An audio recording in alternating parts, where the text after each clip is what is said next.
기도드리겠습니다. 우리 하나님, 말씀 붙들고 단에서 싸우니 우리 주님의 강한 손으로 붙잡아 주시며 또 제단을 통하여 선포되어지는 그 말씀이 우리의 양약이 되게 해주시고 선한 열매가 풍성할 수 있도록 도와주시옵소서. 이 시간 성령 하나님께서 운행하여 주셔서 우리의 마음을 만져주시옵소서. 특별히 진리로 거룩하게 하셔서 생명의 말씀이 우리 속에 완성하여 아름다운 믿음으로 성화되어 가게 해주시고, 특별히 이 시간 우리 주님께서 생수를 부어주셔서 우리 영혼의 회복이 일어나기를 원합니다. 말씀을 들을 수 있도록 귀를 열어주시고 또 하나님의 깨달을 수 있도록 지각을 주시옵소서. 예수 그리스도 이름으로 기도드렸습니다. 아멘.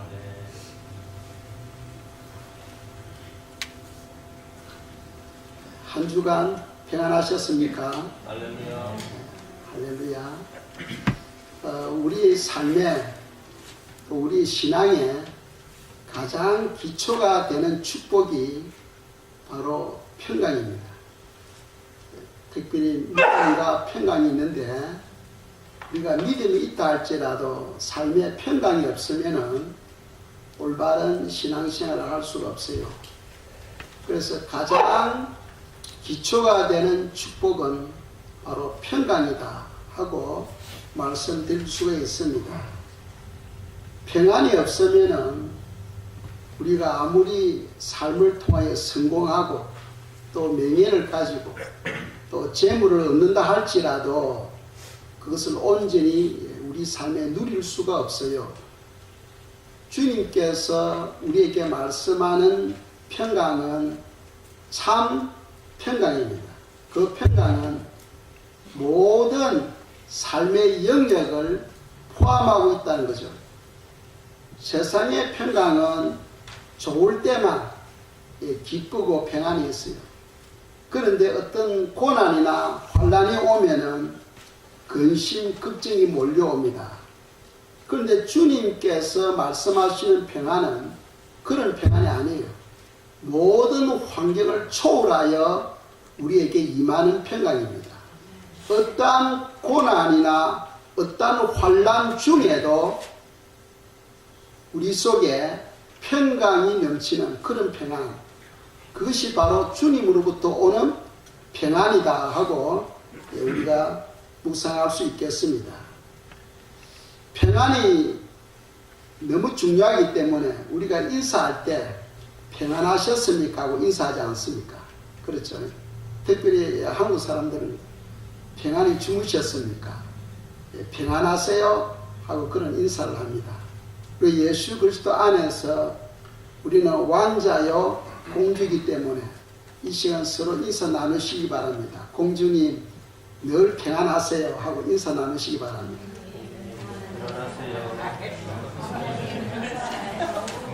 네. 우리는 늘 주님 안에서 평강이 넘치는 삶을 살아야 하겠습니다. 오늘 본문을 통하여 우리가 두 가지를 묵상할 수 있어요. 하나는 주님이 평안을 주시겠다 하고 약속하고 있어요. 주님이 우리에게 평안을 주시겠다 약속하고 있고, 두 번째로는 주님께서 주시는 그 평안은 세상이 주는 것과 다르다는 거죠. 어떻게 다른가 하는 것에 대해서 우리가 묵상하고자 합니다. 첫째로 주님께서 우리에게 평안을 주시겠다고 약속하고 있습니다. 우리가 한 구절 보겠어요. 요한복음 14장 27절입니다. 읽겠습니다. 평안을 너에게 끼치노니 곧 나의 평안을 너에게 주노라. 내가 너에게 주는 것은 세상이 주는 것과 같지 아니하니라. 너희는 마음에 근심하지도 말고 두려워하지도 말라. 아멘. 지금 요한복음 14장에서 주님께서 평안에 대해서 말씀하고 계시는데, 지금 주님의 처지를 생각해 보면 곧 주님께서 잡히셔서 십자가에 못 박히게 됩니다. 지금 십자가를 앞에 두고 지금 주님께서 제자들에게 내가 너희에게 평안을 주겠다 하고 말씀하고 있어요. 세상적으로 보면은 이해가 되질 않죠. 곧 붙잡혀서 십자가에서 죽으실 분이 제자들에게 내가 너희에게 평안을 주겠다고 말씀하고 있는 거예요. 그리고 또 우리가 빌립보서 보면은 사도 바울이 빌립보 교회에 서신을 보내는데 주 안에서 기뻐하라. 내가 기뻐하노니 항상 기뻐하라 하고 말씀하고 있어요. 빌립보 교회가 존재할 그때는 엄청난 박해가 있을 때입니다. 기독교 성도들에게 엄청난 박해가 있을 때고, 사도 바울은 로마 감옥, 지하 감옥에 갇혀 있을 때예요. 그런데 지하 감옥에 있으면서 빌립보 교회 성도들에게 편지를 보내는데 그 편지 내용에 기뻐하라는 거예요. 즐거워하라는 겁니다. 어떻게 그것이 가능하겠습니까? 그러니까 주님께서 주시는 평안은 모든 삶의 영역을 초월하여 주어지는 평안입니다. 어떤 박해나 환난 가운데에서도 주님의 평안이 임하면 염려, 근심, 두려움이 없어져 버려요. 마가의 다락방에서 120명의 성도들이 두려워서 문을 걸고 모여서 기도하고 있었죠. 그런데 그곳에 성령이 임하시자 그들이 성령 충만을 받았습니다. 그리고는 그들이 문을 열고 거리로 나가서 예수는 그리스도다 하고 담대히 전가하게 되죠. 그것처럼 주님께서 우리에게 평안을 주시면은 모든 불안과 염려와 두려움이 없어져 버립니다. 그런 평안을 주님께서 우리에게 주시겠다 하고 약속하고 있는 거죠. 성경에 보면 그런 이야기들이 많아요. 다니엘이 사자굴 속에서도 담대하게 평강 가운데서 하나님을 의지하는 그런 모습을 볼 수 있어요. 사자가 며칠 동안 굶주렸습니다. 그런데 그곳에 먹이가 들어오면 그냥 이빨로 찢어 삼킵니다. 그런데 다니엘이 사자굴 속에 들어갔을 때 주님을 바라보며 주님 안에서 평강을 가졌을 때에 천사가 사자의 입을 봉해버리고 편안하게 그날 밤을 안식할 수 있는 것을 성경 말씀하고 있어요. 또 베드로 보면은 베드로가 옥에 갇혔습니다. 복음을 전가하다가 옥에 갇혔어요. 이제 날이 밝으면은 헤롯 왕이 베드로를 죽이려고 지금 계획을 세우고 있는 거죠. 그래서 베드로는 이제 날이 밝으면 죽습니다. 그런 가운데서도 베드로는 옥중에서 염려 불안하지 않고 깊이 잠을 자죠. 천사가 왔을 때 베드로를 어떻게 깨웁니까? 옆구리를 쿡쿡 치면서 깨웁니다. 일어나라 빨리. 일어나라. 그러니까 지금 날이 새면은 죽어야만 되는 그 베드로도 하나님의 평강이 그 속에 있으니까 모든 두려움을 물리치고 그냥 편안하게 잘 수 있는 거죠. 그런 평안을 주님께서 우리에게 주시겠다 하고 약속하고 있습니다. 그런 평안은 주님과의 그런 친밀한 관계를 통하여 오게 됩니다. 왜? 주님께서 우리에게 그런 평안을 주시기 때문에 세상이 주는 것이 아니고 주님이 우리에게 그런 평안을 주신다는 겁니다. 그런 평안이 저와 여러분들에게 충만하게 되기를 주님 이름으로 축복합니다. 두 번째로 우리가 묵상할 것은 주님이 주시는 평안은 세상이 주는 것과 다르다는 거죠. 주님이 주시는 평안은 세상이 주는 것과 다르다. 그렇다면 주님이 주시는 평안은 어떤 평안인가? 첫째로 우리가 세 가지로 생각할 수 있는데, 첫째로는 제 사함을 받음으로 오는 구원의 평강입니다. 우리가 예수 그리스도를 믿음으로 모든 제 사함을 받게 되죠. 원죄 그리고 자범죄, 그 모든 죄가 깨끗이 씻음을 받게 됩니다. 주님께서 십자가에 매달려서 죽으심으로써 우리의 모든 죄를 속량해 주셨어요. 그리고 부활하심으로써 구원을 완성해 주셨습니다. 우리가 그것을 믿음으로써 내시에 대한 두려움이 없어져 버리죠. 죽으면 어디 갑니까? 천국. 살아도 감사, 죽어도 감사죠. 그래서 성경은 두려워하지 말라, 염려하지 말라 하고 말씀하고 있습니다. 왜? 전지전능하신 하나님이 우리와 함께하고 계시기 때문이라는 거죠. 아멘. 주님은 창조주 하나님이십니다. 만물을 주관하시는 분이십니다. 그 하나님이 우리와 함께하고 계시는 거죠. 우리가 두려워하고 염려한다는 것은 무슨 말이냐 하면 창조주 하나님에 대하여 의심하고 있다는 거죠. 그거는 불신을 말합니다.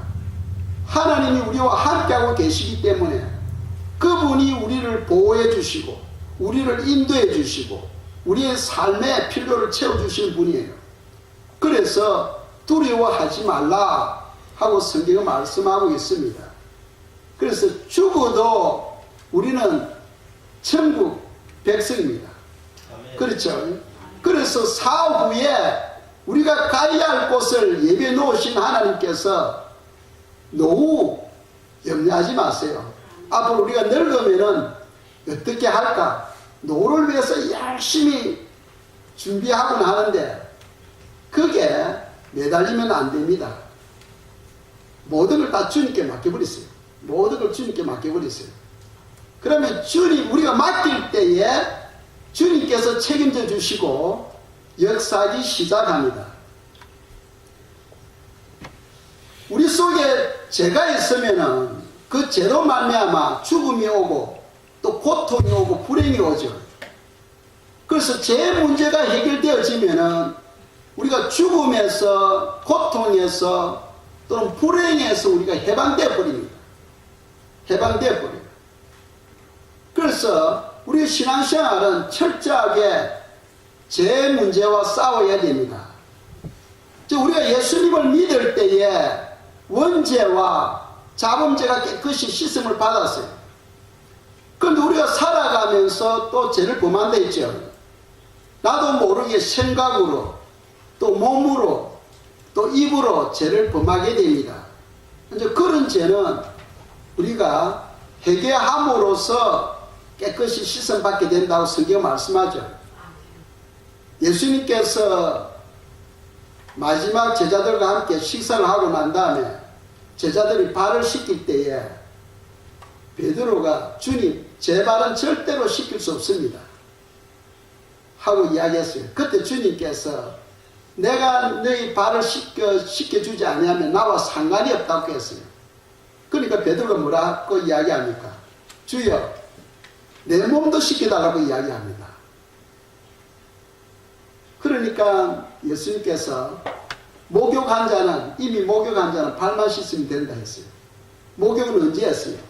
우리가 예수님 믿을 때에 이미 원죄와 자범죄가 깨끗이 씻음을 받았어요. 그리고 우리가 살아가면서 지는 죄를 해결하는 것은 바로 발을 씻는 겁니다. 발을. 이해가시죠? 그리고 우리가 살아가면서 이미 모욕은 했지만은 나도 모르게 지는 죄들이 있어요.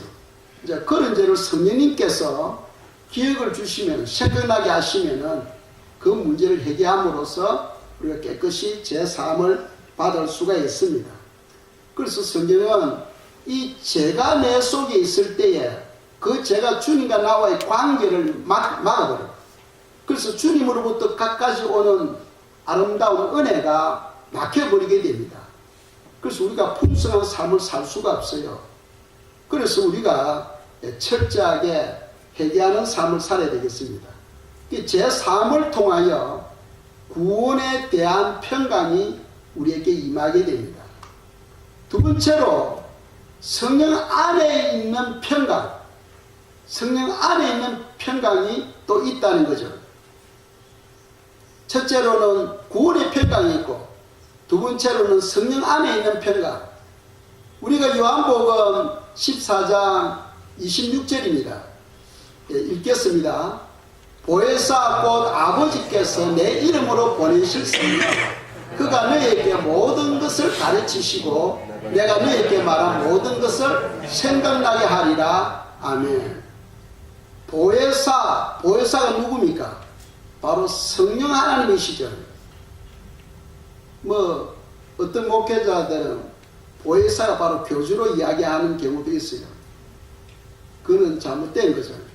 보혜사는 바로 성령 하나님입니다. 이 성령 하나님이 우리 속에 임하게 되면은 성령 주님께서 하신 말씀을 우리에게 가르쳐 주시고 또 그 말씀을 생각나게 하신다는 거죠. 중요합니다. 그래서 우리가 성경을 읽을 때 내주하시는 성령님께서 지각을 주셔가지고 이 말씀을 깨닫게 해주시는 거예요. 그런데 주님께서 주시는 그 평안이 어디에 있느냐? 성령 안에 있다고 말씀하고 있어요. 즉 26절에서는 사도 요한이 성령에 대해서 말씀하고 있고 27절에서는 평안에 대해서 말씀하고 있습니다. 그래서 우리가 성령 충만을 받게 되면은 우리 속에 하나님의 평강이 임하게 된다는 거죠. 평안이 없으면은 삶을 염려하고 걱정하게 됩니다. 여러분들 삶에 뭔가 모르게 불안하고 염려나 근심이 있을 경우에는 성령 충만이 부족하다는 거죠. 성령 충만은 무엇을 통해 이루어집니까? 기도를 통해 이루어집니다. 기도가 부족하다는 뜻이에요. 이게. 여러분들 삶에 뭔가 모르게 불안하고 염려스러운 일이 생기면 기도하라 하는 하나님의 음성입니다. 이해가시죠? 로마서 14장 17절입니다. 읽겠습니다. 하나님의 나라는 먹는 것과 마시는 것이 아니요 오직 성령 안에 있는 의와 평강과 희락이라. 성령 안에 있는 희락, 성령 안에 있는 평강, 성령 안에 있는 의. 그래서 하나님께서는 성령 안에 있는 그 평안을 우리에게 부어주신다는 거죠. 그러려면 우리가 성령 충만을 받아야 된다 하는 것을 성경 우리에게 말씀하고 있습니다. 약 30년 전에 제가 필리핀에 평신도 선교사로 갈 때였습니다. 그 기도 중에 주님께서 필리핀 한 지역을 이야기하시면서 선교사로 가라 했어요. 그때는 저는 평신도 그냥 교회 집사였습니다. 그 당시에는 요즘은 인터넷이 발달해가지고 그 지역의 문화라든지 언어라든지 다 배울 수 있잖아요. 그 당시에는 전화기도 특별한 사람만 전화기를 가지고 있었고 셀폰은 거의 없었어요. 그래서 저는 아무도 모르고 그냥 말씀 듣고 필리핀에 갈 때에 전혀 마음에 근심이나 염려가 없었어요. 그냥 기쁨으로 필리핀에 갔었습니다. 요즘 생각하면은 진짜 왕대포예요. 전혀 생각도 없이 계획도 없이 간 것. 어떻게 그렇게 될 수 있었는가? 그것은 바로 하나님께서 나에게 평안을 주셨기 때문이었다 하고 고백할 수밖에 없는 겁니다. 하나님께서 평안을 주시니까 모든 염려, 근심, 걱정이 없이 그냥 아멘 하고 그냥 가는 거죠. 가는 겁니다. 그것처럼 성령 하나님께서 우리 속에 있을 때에 우리 속에 주님의 평강이 임하게 되고 그 평강은 모든 영역을 초월합니다. 모든 환경을 초월하여 우리 속에 평강이 있게 된다 하는 것을 성경은 말씀하고 있는 거죠. 또 세 번째 어떤 평강이 있느냐 하면은 성령의 역사로 말미암아 그 결과를 알게 됨으로 오는 평강이에요. 성령의 역사로 말미암아 그 결과를 알게 됨으로 오는 평강. 성령님께서 우리 삶에 역사하고 계십니다. 역사하고 계시요. 그래서 성령님께서 예언을 하시고 그리고 역사를 통하여 그 예언을 성취해 가죠. 그것을 성경을 통하여 우리가 확신할 수 있어요. 하나님은 신실하신 분이시다. 미쁘신 분이시다. 미쁘다는 것은 신실하다는 거예요. 반드시 약속을 지키신다는 겁니다. 그러니까 성령님께서 우리에게 언약을 주실 때 그 언약은 반드시 성취되어지는 거죠. 그러니까 우리가 언약을 받게 되면은 그냥 기쁘고 평강이 넘치게 됩니다. 왜? 반드시 그 언약들이 이루어지니까. 반드시 이루어지니까. 금년대 주님께서 우리 주보에 보면 나오지 않습니까? 2018년도 주신 언약의 말씀 10편 46편 10절 말씀입니다. 너희는 가만히 있어 내가 하나님 됨을 알지어다. 내가 문나라 중에서 높임을 받으리라. 내가 세계 중에서 높임을 받으리라. 주님이 그 말씀을 우리에게 주신 거예요. 그러니까 가만히 있는다고 되는 것이 아니고 그 언약의 말씀을 붙들고 기도할 때에 그 말씀이 성취되어지는 거죠. 아멘. 그 말씀이 이루어질 때까지는 우리 마음에 그냥 평강과 기쁨이 있는 거예요. 왜? 반드시 그 역사가 이루어지니까. 그래서 결과를 통하여 오는 것을 통해서 우리가 평안을 얻을 수가 있는 겁니다. 요한복음 14장 28절입니다. 읽겠어요. 내가 갔다가 너희께로 온다는 말을 너희가 들었나니 나를 사랑하였더라면 나의 아버지께로 감을 기뻐하였으리라. 아버지는 나보다 크심이라. 아멘. 보시면은 내가 갔다가 어디에 간다는 거예요? 십자가를 통하여 죽으신다는 거죠. 그리고 죽으시고 그리고 너희에게 온다 하고 또 말씀하고 있어요. 예수님께서 3일 만에 부활하시고 성천하시고 이제 때가 되면 심판의 주로 다시 오십니다.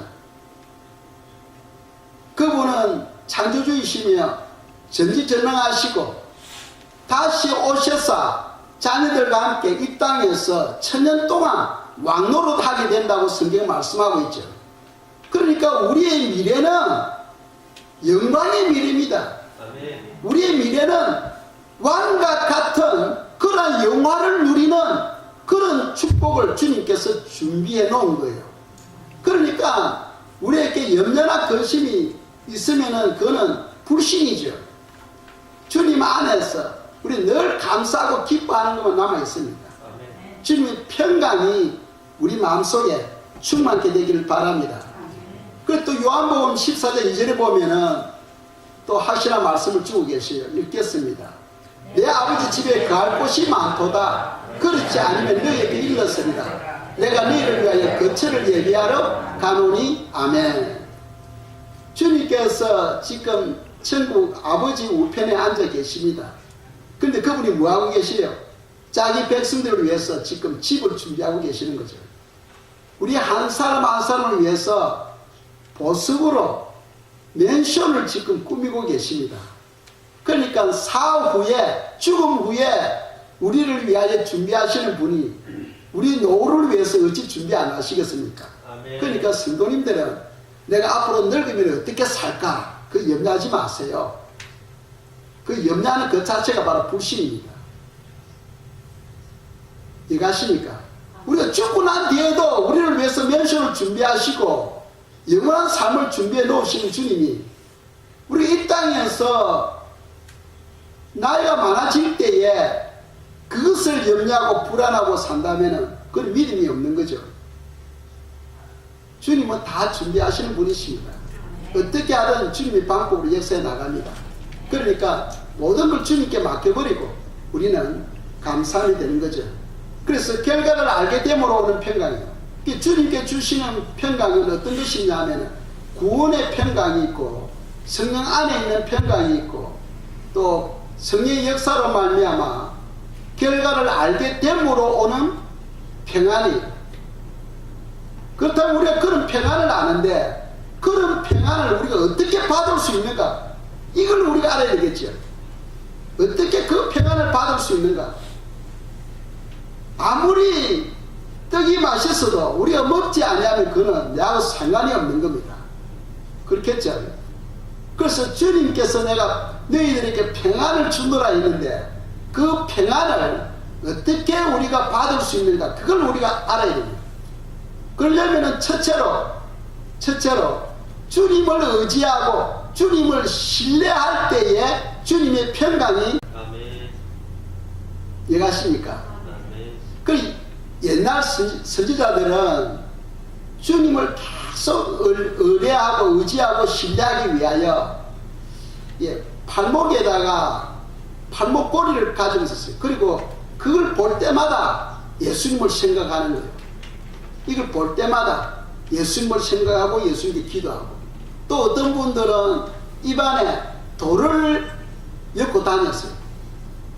입에 돌이 있으면 이빨이 자꾸 부딪히잖아요. 그럴 때마다 주여 하고 또 기도하는 거예요. 그래서 늘 주님과 친밀한 교제, 주님을 의지하고 신뢰함으로써 주님의 가지고 계시는 그 평안을 받고 살았던 거죠. 그래서 이사야 26장 3절입니다. 읽겠어요?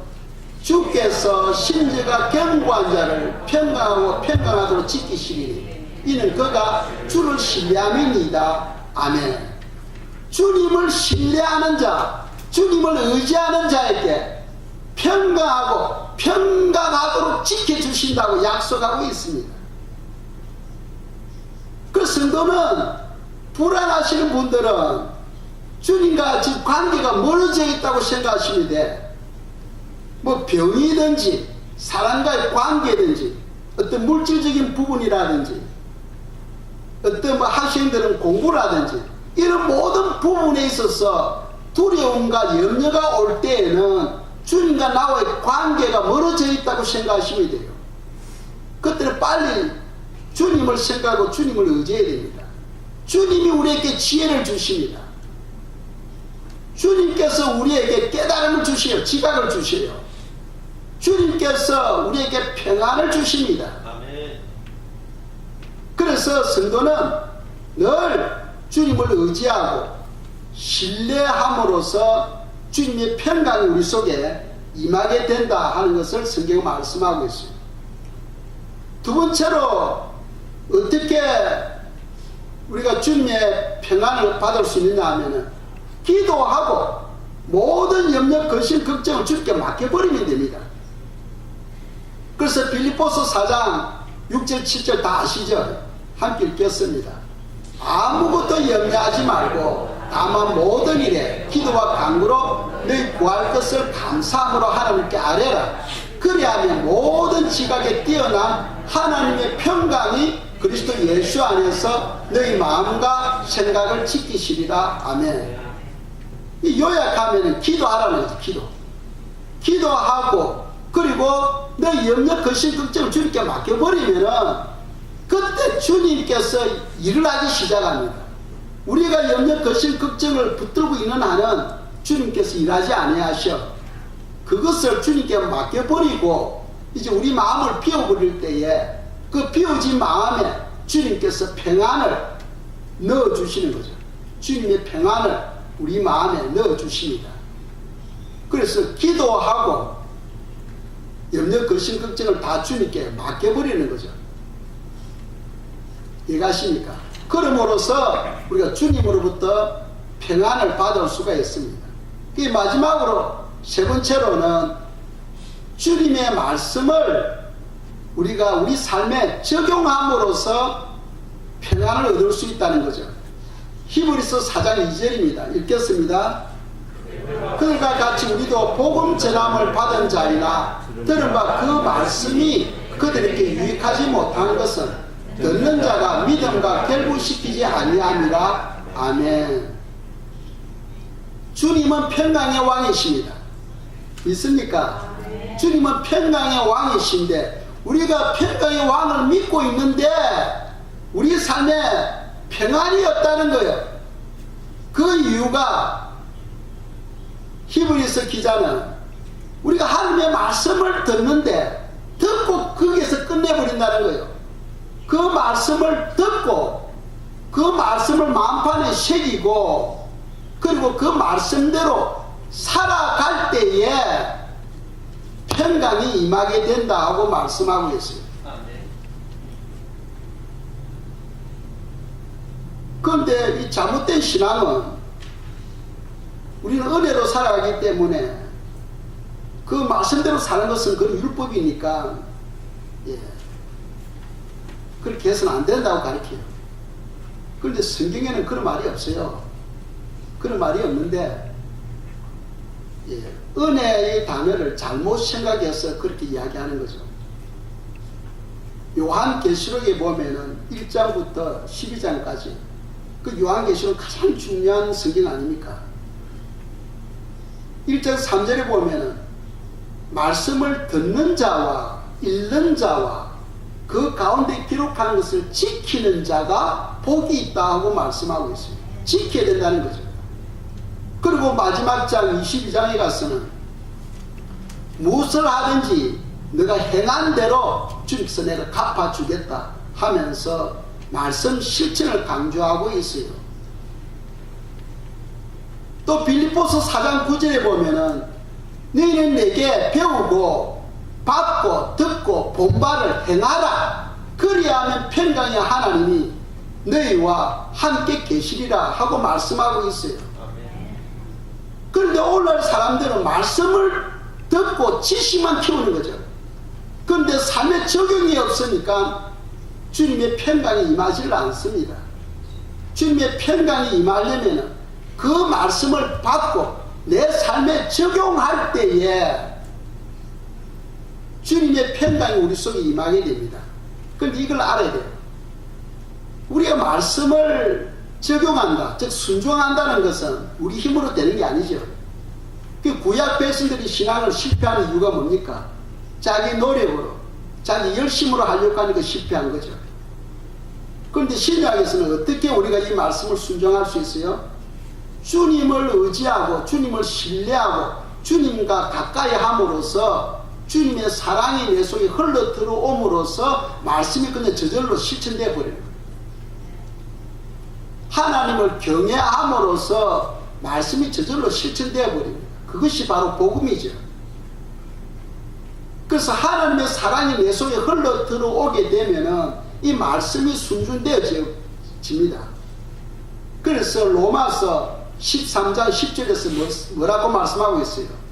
사랑은 모든 율법의 완성이다 하고 말씀하고 있어요.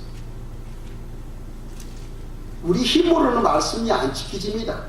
그런데 주님의 사랑이 내 속에 흘러 들어오게 되면 저절로 지켜지게 되는 거죠. 그렇다면 사랑을 주시는 주님과 늘 친밀해야 됩니다. 친밀해야 됩니다.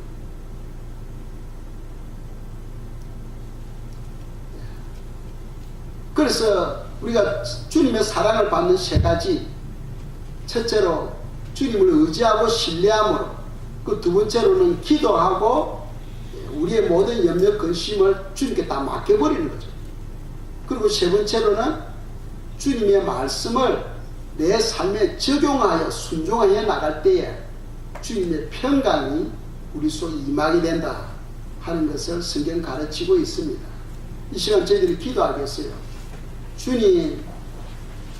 주님의 평강이 우리 삶 속에 늘 임재할 수 있도록 도와달라고 이 시간 주님께 기도드리겠습니다.